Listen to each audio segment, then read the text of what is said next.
Olá, meu nome é Lucas Torres, eu faço vídeo sobre a Palavra de Deus e hoje é o segundo vídeo de 3 que eu pretendo gravar sobre o reinado de Asa. No primeiro vídeo eu falei comparando o relato de Asa em 1 Reis capítulo 15, que é um relato bastante breve, e o reinado de Asa com relação a Crônicas, pois o cronista foi bem mais detalhado com relação ao reinado de Asa, dando espaço para o seu reinado em Crônicas capítulo 14, Crônicas capítulo 15 e Crônicas capítulo 16. E no vídeo de hoje eu gostaria de falar sobre as fases do reinado de Asa que nós podemos aprender e tirar de lição para a nossa vida, e algumas curiosidades com relação às reformas políticas e religiosas que Asa promoveu. Primeiramente, eu gostaria de ler aqui o capítulo 11 do texto que se encontra em 2 Crônicas, capítulo 14, versículo 11, né? Falei capítulo 11, mas é versículo 11. O versículo 11 de 2 Crônicas, capítulo 14, que diz assim, ó. Eu vou ler, abrir aqui, eu vou ler na versão da Bíblia que eu tenho, que é Almeida Corrigida e Revista, porque é uma versão muito bonita. A outra Bíblia que eu tenho aqui é a versão João Ferreira de Almeida, e eu gostei mais dessa daqui, que é Almeida Revista e Corrigida. Mas talvez a versão Almeida Corrigida e Fiel também seja bastante interessante. Mas vamos lá, vamos ler. Diz o seguinte: E Asa clamou ao Senhor seu Deus e disse: Senhor, nada para ti é ajudar, quer o poderoso, quer o de nenhuma força. Ajuda-nos, pois, Senhor, nosso Deus, porque em ti confiamos e no teu nome viemos contra esta multidão. Senhor, tu és o nosso Deus, não prevaleça contra ti o homem. É um texto bastante bonito, é um texto poderoso, porque, como falei no primeiro vídeo, Asa estava indo contra Zerá, o etíope, e Asa estava em desvantagem. Asa estava em menor número, basicamente com a metade do número de Zerá. A Bíblia diz no versículo 9 que Zerá, o etíope, saiu contra Asa com um exército de 1 milhão de homens e 300 carros, e chegou até Maressa para combater o exército de Asa. E não era uma batalha fácil, não era uma batalha simples para se vencer. E diz a Bíblia que quando que Asa tinha, eu falei isso no primeiro vídeo também, se você não acompanhou, acompanhe o primeiro vídeo e acompanhe essa série de vídeos que eu tenho feito, que são bastante esclarecedores para o leitor da palavra e para a nossa vida, que Asa tinha 300 mil homens com ele da tribo de Judá, do reino de Judá, e tinha 280 mil homens da tribo de Benjamim. Ao todo, Asa tinha 580 mil, e Asa estava indo contra um exército que estava com 1 milhão de homens, fora os carros, os 300 carros que a Bíblia destaca. E aí que entra a beleza, a profundidade e a sapiência, o discernimento de Asa, em entender que naquela batalha e naquele momento o seu braço não conseguiria vencer. Através de suas forças ele não poderia vencer aquele exército. E vamos lá, diz aqui o versículo que Asa, ele clamou. E na Bíblia que eu tenho, ela é uma Bíblia que também é dicionário, eu fui pesquisar o que significa esse verbo clamar. Muitas vezes nós vemos na Bíblia que alguém clamou, um homem clamou, uma mulher clamou, e é bastante interessante irmos para a raiz desse verbo E na raiz do verbo encontramos o seguinte: Asa fez o seguinte, de acordo com a raiz do verbo: abordou alguém que se encontra, chamar, tratar pelo nome, acometer, pegar, convidar, invocar, clamar, mencionar, dar nome, pregar, fazer famoso, proclamar, pronunciar, dizer, declarar, convocar. É muito interessante. O verbo aqui está dizendo que Asa, naquele momento, reconhecendo que a sua força não seria capaz de vencer aquele exército que estava basicamente o dobro do tamanho do que ele tinha à sua disposição, Asa, diz a Bíblia, que ele convida, ele menciona e ele dá o nome de Deus. Ele dá o nome, ele convida, ele menciona Deus. E a partir do momento que ele convida, ele menciona Deus, ele declara: Senhor, nada para te ajudar, quer o poderoso, quer o de nenhuma força. E esse foi um ensinamento muito grande para nós. E eu trago esse ensinamento, esse primeiro ensinamento aqui nesse texto. Asa, ele promoveu as reformas políticas, ele promoveu as reformas religiosas, e o cronista, uma diferença muito grande entre o autor de Reis e o autor de Crônicas, é que o cronista faz menção a essa batalha que não está registrada em Reis. Asa, ele clama e ele pede ajuda àquele que ele sabia que não estava sendo invocado, não estava sendo convidado para os negócios da nação. Porque diz a Bíblia que o pai de Asa, ele fez o que era mal aos olhos do Senhor. O pai de Asa, se nós formos ver, era Abias. E Abias, ele fazia o que era mal aos olhos do Senhor. Mas a Bíblia diz que Asa, ele começou bem. E quando ele está indo nessa batalha, ele chama a Deus. Ele diz: olha, Senhor, para ti, quer o poderoso ou quer o de nenhuma força, para ti nada é ajudar, Deus. E eu gosto sempre de destacar que o mesmo Deus que cura uma dor de cabeça é o Deus poderoso para curar o câncer. O mesmo Deus que cura uma unha encravada é o mesmo Deus poderoso para curar a diabetes. O mesmo Deus que cura uma gastrite é o mesmo Deus poderoso para curar um mal incurável. E Asa, ele chamou, ele convidou a Deus. E quando nós convidamos a Deus, quando nós fazemos menção ao nome do Senhor, e quando nós pegamos o nosso problema e colocamos na frente do nosso problema o nome de Deus, aí a vitória vem. Aí a vitória é garantida. E diz a Bíblia que Deus ajudou Asa, Deus guerreou por Asa, e no versículo 12 diz que Deus feriu os etíopes diante de Asa e diante de Judá, e os etíopes saíram correndo. Se nós formos pegar a referência que está nesse versículo, está dando em Êxodo capítulo 14, versículo 10. E em Êxodo 14, 10, olha o que acontece. Chegando Faraó, os filhos de Israel levantaram seus olhos, e eis que os egípcios vinham atrás deles, e temeram muito. Então os filhos de Israel clamaram ao Senhor. Quando a situação apertou, quando o povo levantou e viu que os egípcios já estavam atrás e Faraó estava chegando, o povo clamou ao Senhor, porque o povo temeu muito. E no momento que você está temeroso, não existe nada melhor do que convidar a Deus, fazer menção ao nome do Senhor e dar ao seu problema o nome de Deus. Foi o que Asa fez e foi o que o povo já tinha feito lá atrás, antes de Israel ser um reino, antes de Judá ter um rei. O povo já tinha clamado a Deus lá atrás. E o outro muito interessante versículo que dá a referência é em 1 Samuel 14, versículo 6. E em 1 Samuel 14, versículo 6 diz o seguinte: disse, pois, Jonatas ao moço que levava as armas: vem, passemos a guarnição destes incircuncisos.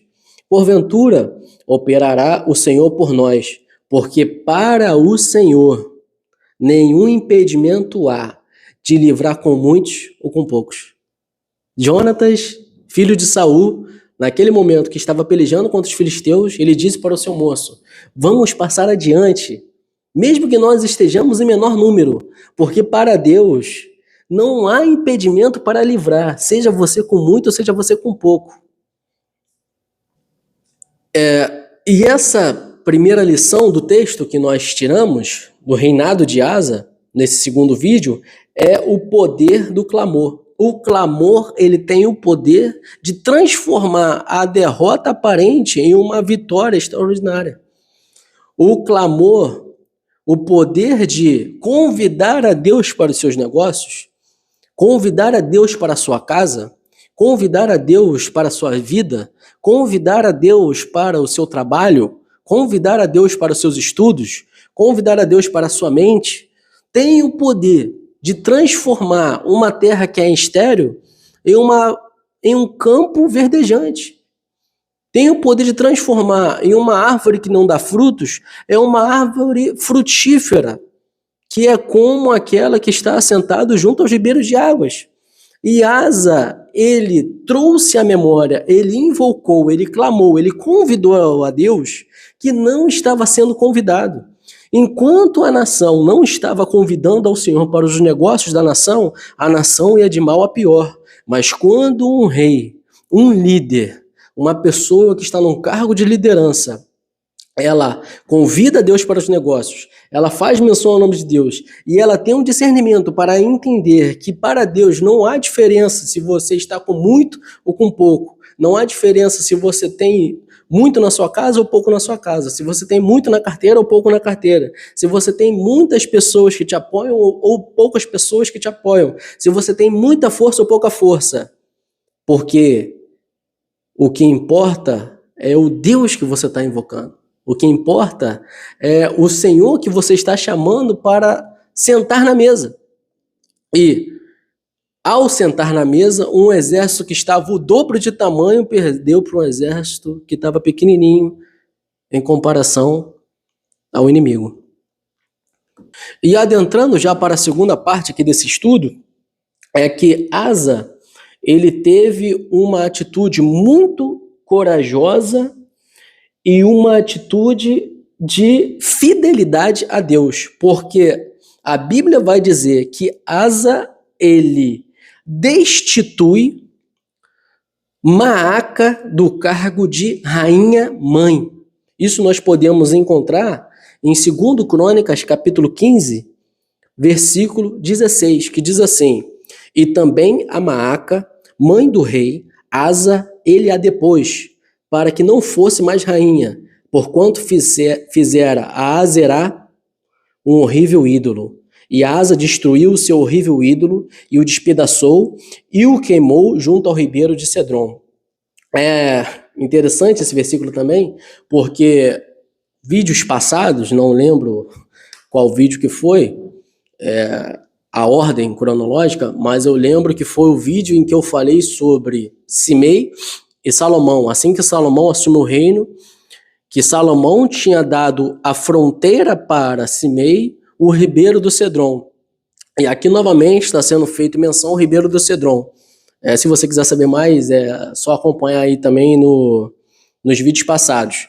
Mas o ribeiro do Cedron, curiosamente, estrategicamente, ele se transformou num grande lixão, num lugar que a Bíblia até vai chamar também posteriormente de Vale do Inom, e de Geena, onde até, se eu não me engano, Manassés queima os seus filhos. E esse Geena depois ele vai se transformar na figura analógica que Jesus vai utilizar lá no Novo Testamento como o inferno, o Geena. Então esse ribeiro do Cedron, ele é muito importante porque ele também era um vale, e diz a Bíblia aqui que Asa, ele pega Azerá, que era um ídolo feminino que Maaca, no cargo de rainha-mãe, tinha instituído, e Asa pega Azerá e Asa taca no vale, e Asa despedaça e queima. E mais do que isso, Asa destitui Maaca do cargo de rainha-mãe. E eu quero falar duas coisas aqui nesse ponto. Primeiro era quem era Maaca. Segundo, o que era o cargo de rainha-mãe. Então, vamos lá para o primeiro ponto. Maaca, a sua linhagem era a seguinte: Maaca era da linhagem de Absalão. Absalão era aquele filho rebelde de Davi, que conspirou contra seu pai, tomou o reino, e nós conhecemos a história, já falei sobre isso em vídeos passados também. E Absalão, ele tem apenas uma filha sobrevivente. Essa uma filha sobrevivente de Absalão se chama Tamar. Isso nós vamos encontrar em 2 Samuel, capítulo 14, versículo 27. Tamar, ela se casa com um homem chamado Uriel de Gibeá. E a partir desse casamento de Tamar com esse Uriel de Gibeá, nós podemos encontrar em 2 Crônicas, capítulo 13, versículo 2, nasce Maaca. Então, Maaca era da linhagem de Absalão e Maaca veio a ser a esposa favorita de Roboão. A esposa favorita de Roboão, que era filho de Salomão, foi Maaca. E o tempo passou, Roboão morreu, Roboão passa o reino para Abias, Abias morreu e agora Asa está no poder. E Maaca, apesar de estar no cargo de rainha-mãe, na verdade Maaca, pelas escrituras, era avó de Asa. Então essa é a linhagem de Maaca. Então perceba que Maaca, ela tem um sangue real. Maaca, ela não é qualquer mulher. Maaca, e ela já é, entre aspas, macaco velho na política. Ou macaca velha na política, né? Porque Maaca, ela está sentada no segundo cargo de maior influência do reino depois do rei. E é nesse ponto que eu queria falar o que era o cargo de rainha-mãe. Então, na tradição, nós podemos pesquisar que no hebraico se chama de Gebirá, que era esse cargo de rainha-mãe. Maaca, curiosamente, significa apertar, esmagar ou pressionar. Então, o nome dessa rainha-mãe, dessa avó de Asa, já dá o teor de quem ela era. Era uma pessoa que esmagava, uma pessoa que apertava, uma pessoa que pressionava, que tinha muita influência para fazer pressão. E esse cargo de rainha-mãe, essa Gebirá, pelo rei ter muitas concubinas e muitas esposas, a rainha, de fato, não eram as concubinas e as esposas, mas a rainha, como a segunda pessoa mais influente após o rei, era a mãe do rei, era a mãe do governante. Olha que interessante. Isso é um ponto que passa despercebido pelo leitor e pelos estudiosos. Então, se nós formos pegar um texto muito interessante que dá a referência para esse cargo, nós podemos ver em 1 Reis, capítulo 2, versículo 19. Eu acho que vale a pena nós lermos. Abri aqui na Bíblia e diz o seguinte: o relacionamento de Batseba como mãe de Salomão, exercendo o cargo de rainha-mãe, e Salomão, que era o rei, governante. Assim veio Batseba ao rei Salomão a falar-lhe por Adonias, e o rei se levantou a encontrar-se com ela e se inclinou diante dela. Então se assentou no seu trono e fez pôr uma cadeira para a mãe do rei, e ela se assentou à sua mãe direita. Olha que interessante. A Bíblia está explicando que a mãe do governante exercia o cargo de rainha-mãe e o seu lugar de assento no trono era o assento à destra do rei. A rainha mãe, então, se assentava à destra do governante, à destra daquele que expedia decretos, que fazia mandados, que governava toda a nação. Então a rainha mãe estava ao pé do ouvido do rei, e o que ela falava, o rei acatava, que ela era uma pessoa muito influente. E por ela ser uma pessoa influente, ser uma pessoa bastante antiga, porque passaram-se vários reis na política, e Maaca continuou. Maaca, curiosamente, também é um nome unissex, servia tanto para homem quanto para mulher, e aqui no caso é uma mulher, que é a rainha mãe. Maaca, ela se assentava então à direita de Asa. E Maaca, pela sua influência, instituiu o culto a Azerá. E todas as vezes que nós vemos na Bíblia os chamados postes ídolos ou postes sagrados, está fazendo uma referência forte para essa deusa, porque é uma figura feminina chamada Azerá. Essa Azerá, ela era uma antiga deusa da fertilidade, uma deusa da vida e uma deusa de postes sagrados, que eram árvores ou mastros de madeira. Só a título de curiosidade também, vou deixar aqui uma foto dessa deusa que se encontra em um dos museus que tem em Israel. Então, voltando, Azerá, ela era uma deusa da chamada fertilidade da vida. E Maaca estava prostituindo a nação, dividindo a adoração do Deus verdadeiro, do nosso Senhor, com essa deusa pagã, essa deusa Azerá. E a coragem de Asa e a fidelidade de Asa, ele foi maior para com Deus do que para com a sua própria casa, porque Maaca era influente, tinha muitos seguidores, muitos adeptos,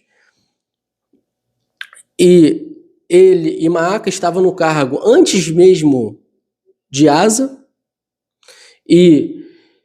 mas Asa teve a coragem e a hombridade de destituir Maaca, tirar a sua própria avó e, digamos assim, cortar na própria carne a adoração que não fosse a adoração verdadeira ao Deus verdadeiro, que é o Deus de Abraão, de Isaac e Jacó.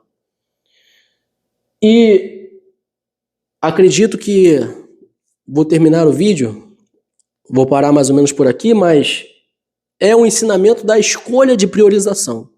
E na nossa vida também, não basta só clamar e receber a vitória de Deus. Nós precisamos também promover uma reforma, seja ela política, financeira, espiritual, religiosa, na nossa vida. E essa última lição que eu deixo nesse vídeo, do segundo de 3 que eu quero fazer sobre o reinado de Asa, é que não adianta apregoar a reforma no reino se ainda tem Azerá dentro da nossa casa. Não adianta apregoar para as outras pessoas a fidelidade a Deus se dentro da nossa própria casa ainda existe Baal. Não adianta colocar para o povo e esperar uma melhora, uma fidelidade daquele que está debaixo da nossa autoridade, daquele que está no nosso ciclo social, que está no nosso círculo de convívio, que nós conseguimos influenciar, se dentro da nossa própria casa nós ainda não tiramos a Azerá. E vou deixar para o próximo vídeo as 3 fases do reinado de Asa. A fase da dependência absoluta, que nós falamos no primeiro vídeo.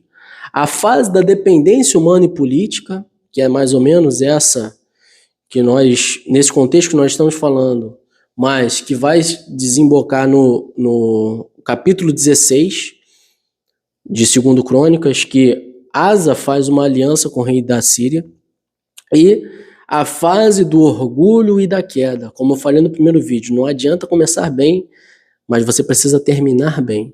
Você começar bem, você tem muito mais probabilidade de terminar bem. Mas mais importante do que começar bem é saber como você vai terminar. E nós precisamos terminar bem. Então, fica essa mensagem de convite para que você assista o próximo vídeo, que vai ser o terceiro e último vídeo que eu vou falar sobre o reinado de Asa. E depois nós vamos seguir nos vídeos falando de outros reis que a nação do Reino do Norte e Reino do Sul tiveram. Tanto Israel quanto Judá tiveram. E as lições e aprendizados que nós temos desses reis. E fique com essa palavra no seu coração, que está aqui no versículo 7 do capítulo 15. Esforçai-vos e não desfaleçam as vossas mãos, porque a vossa obra tem uma recompensa. Toda boa obra que nós fazemos, ela tem uma recompensa. Talvez você não receba em vida, talvez quem receba seja o seu filho, talvez quem receba seja os seus netos, talvez quem receba seja os seus pais, seja os seus amigos, seja os seus sobrinhos, não sei. Mas tenha certeza que toda boa obra de uma reforma, de uma restauração política, financeira, religiosa, de fidelidade que você faça, de fidelidade a Deus, toda a coragem que você tem de trazer a sua vida, de invocar, de trazer Deus, de convidar Deus à sua vida, mesmo que isso signifique destituir pessoas influentes da sua própria família, tenha certeza que essa boa obra e esse seu esforço vai ter uma recompensa. Fica com essa palavra e você está convidado a curtir, comentar e compartilhar e me seguir. E nos vemos no próximo vídeo. Abraços. Fique com Deus. Amém.